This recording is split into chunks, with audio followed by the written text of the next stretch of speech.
In today's video, I'm going to teach you how to change opacity in any video on CapCut PC. If you need to make a video clip, graphic, or overlay semi-transparent so that the layers underneath can show through, this is one of the quickest and easiest adjustments you can make inside CapCut on your computer. Opacity simply controls how solid or how transparent a layer appears. At 100%, the clip is fully visible. As you lower that value, the clip becomes more see-through, which is especially useful for overlays, effects, and layered edits. To begin, isolate the video track you want to adjust.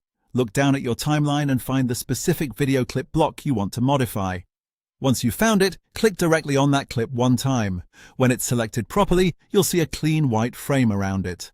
That selection outline is important because it tells CapCut exactly which clip you want to edit. If nothing is selected, the controls on the right may not apply to the clip you intended.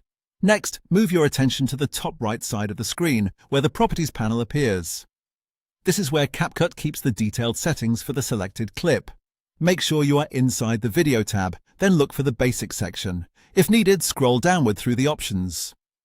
You'll pass settings related to sizing and other visual controls, and a little farther down you'll find the area labeled Blend. That's the section you want because opacity is controlled there. Now it's time to adjust the transparency level.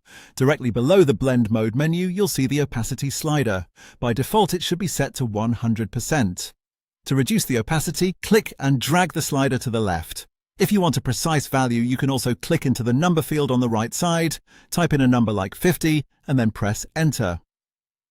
As soon as you do that, check the preview window in the center of your screen. You'll see the clip become softer and more transparent, allowing the background or lower layer on the timeline to show through.